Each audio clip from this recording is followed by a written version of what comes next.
Yo, it's that time, it's that hour, it's righteous with another video. Alright, so I know you're here for the title, so I'm gonna just go right into it. This was around a time when uh Stillmatic had just came out. Probably was out for like maybe 5 or 6 months. And I had been following the beef between Jay and Nas. Um, I heard every comeback. I heard it through downloads of Kazaa and Napster and stuff like that. I don't know if y'all remember those times, but there was a time where you had to search for your music and it was totally illegal. But a lot of people were bypassing it. Um, it's something that we all did growing up. And uh, we used to have to burn CDs, blah, blah, blah. So, anyway, my mom had bought me like this thumbnail that allowed me to add MP3 music in there. So I would load it with like 20 songs, or maybe like 50 songs, and I would put like at least an album, and then I'll put like two mixtapes. So I recently I put in Stillmatic, um, and I think I try to leave it just Stillmatic because I wanted to focus on the structure of the songs because I was writing back then. I was totally into music. I wanted to learn how to write and make music. So I was on my way to meet up with my ex girlfriend that I had at the time. She lived downtown. It was in the 50th Street area in New York. She worked downtown. Downtown's because I lived uptown. So uh, I was trying to meet up with her. And it was in that moment where she couldn't really talk because she's with a client. She's a hairstylist and whatever. So I couldn't really engage with her like that. And texting was like, yo, you here? Yeah, meet me downstairs. That's it. It wasn't like, how's your day and having big ass conversations like now. So I get out the train. I know I'm supposed to meet her at like, let's say 3. And then I'm walking and I'm listening to Stillmatic. Now, back in the days, I was like this, like kind of like emo hip hop kid, where I just was like feeling like I was totally into the music. At that time, I was listening to a lot of Nas and Pac and Eminem and Jadakiss, and I was wearing a lot of black all the time, constantly wearing black. So that's what I was wearing that day, and I had my head down. You know what I'm saying? Because I was just totally into that frame of thinking. I wasn't thinking about what was going on around me because I had been downtown so much. So I had my head down, and I remember walking, and I'm like seeing these two tall ass black guys, and I'm like, okay, that's kind of different because downtown, for the most part, is folks that look like me and you, average, and a lot of times white people too, and sometimes Asian folks as well, but a mixture, of course, because it's New York. And but tall people, that's something you're not gonna see. So it was crazy the difference. They were like 6'7", 6'8", tall. But as I got closer, I noticed that they were shifting more towards the side of the street. So like, if we're looking at this street right here, they were getting closer like this, going closer to the sidewalk where the street is. And I see this dude with a white shirt on walking. And I'm noticing that they're like kind of letting him go over there because at first it looked like a group. It looked like three or four people. Then all of a sudden it looked like just two and one to the side. Because remember, it's New York. People are walking by. People have book bags and they're going different places. So I noticed that the dude's to the side. Okay, so then I'm like walking, and then all of a sudden I start to form the same pace as him because I'm about to get to a crosswalk where there's a red light. It's a big inner like a big street, big I forget how to say that word, but there was a big ass street. And I'm here walking, and boom, we start to walk at the same pace. But I'm still like, head down, looking up, head down, looking up.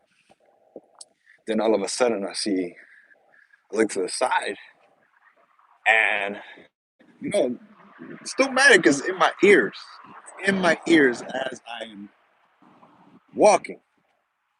And I look to the side and I see tattoos on his arms, and I see like a suntan. That's why I knew, okay, you're not in the hood right now. You're around somebody that got bread because, bro, the tattoos was crispy, looked like it just got redone.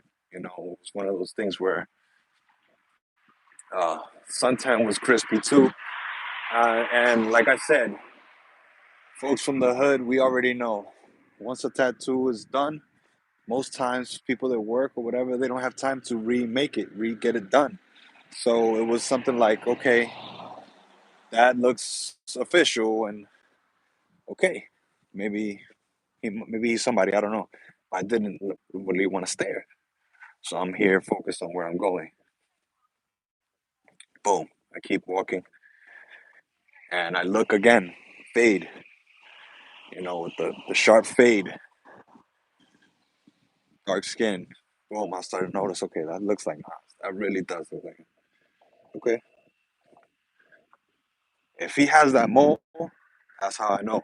I told myself, if he has that mole, that's how I know, because I'm listening to the music. I'm still like in the song. And I'm a youngin'. I'm like 19, 20, 17, 18. The song is profound to me, it's strong. But I'm like, that kind of has to be him, because and security guards and big dudes, they have to be his bodyguards or whatever. So then I'm like, okay, cool. So then I looked, and I'm almost about to get hit by a car type of deal, like, because I'm supposed to be crossing the street, but it's still not my turn to go. But I looked, and it was him, and I stood next to him for like a good, maybe like 5 or 10 seconds, maybe even 20 seconds.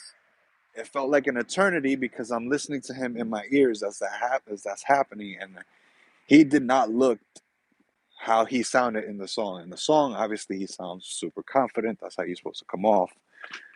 But at that time, he was not like that. It looked like he had a lot on his mind, a whole lot. So I was like, wow, that's him. I couldn't believe it. So I'm in shock.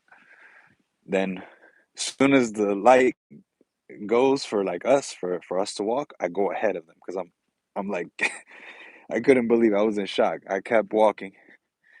Boom, I take a left, and then I go up to the McDonald's that's on the second floor. It's like the Columbia area or something like that.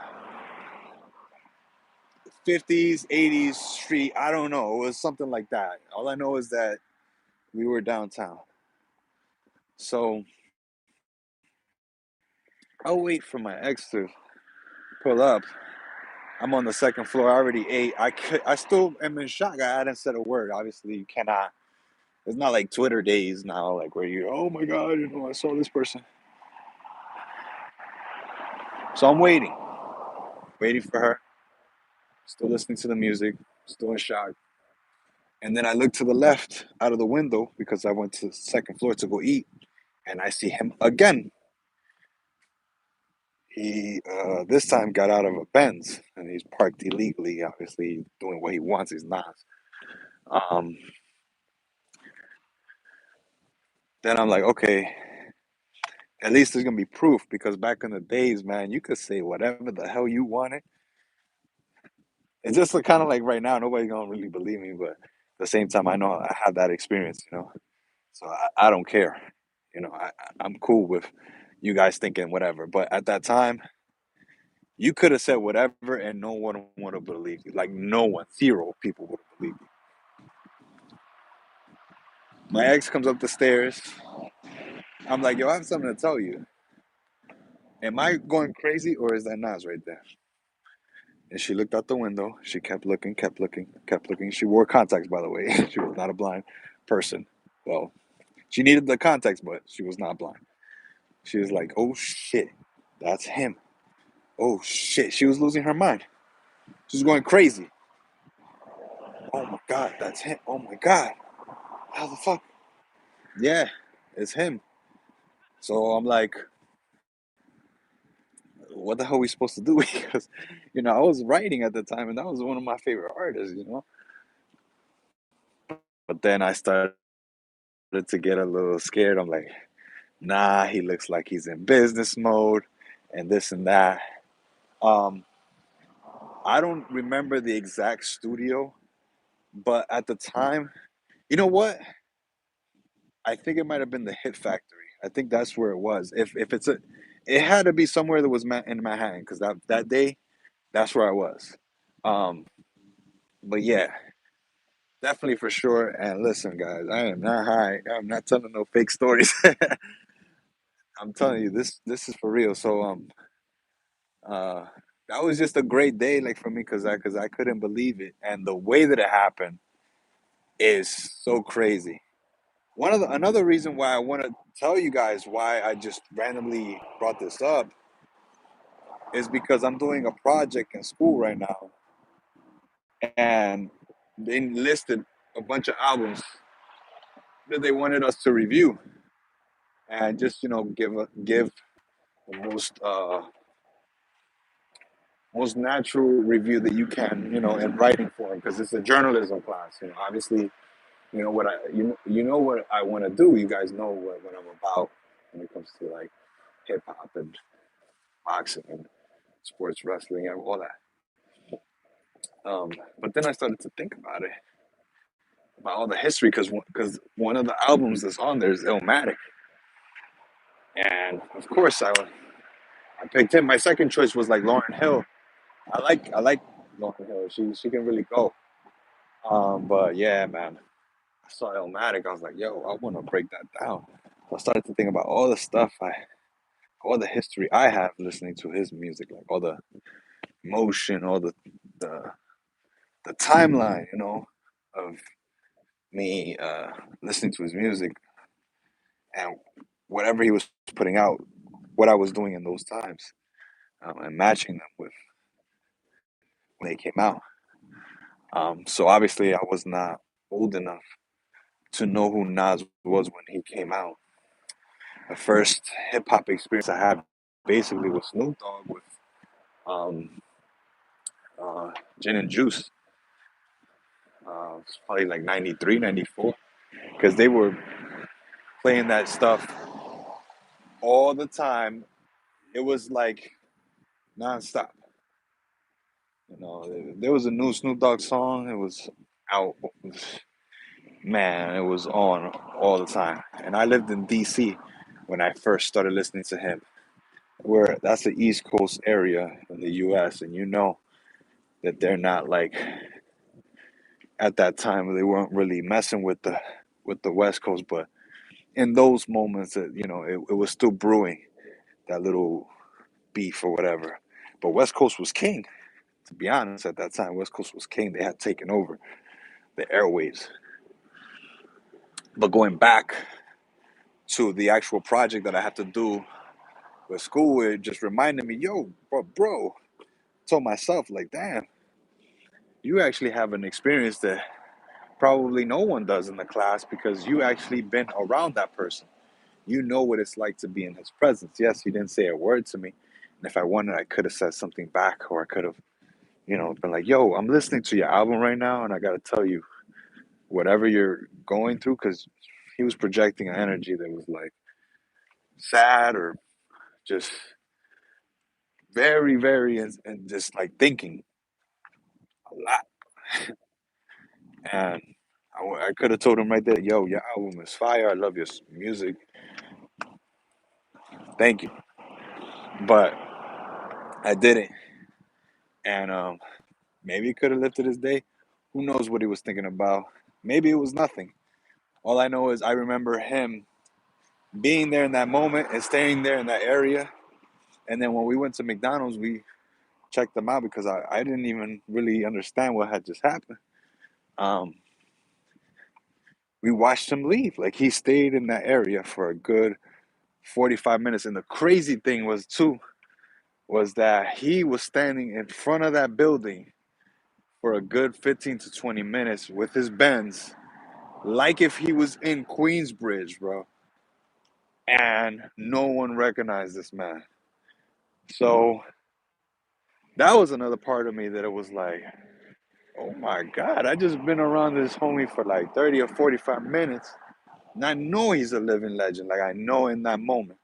It doesn't matter that it was oh 03, oh 04, oh 05, oh 06. It was probably like oh 07, oh 08, or oh 06, something like that.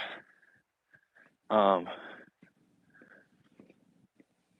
can't tell you specifics, but like yeah, it was probably around that time. That's my guess. That's my greatest guess.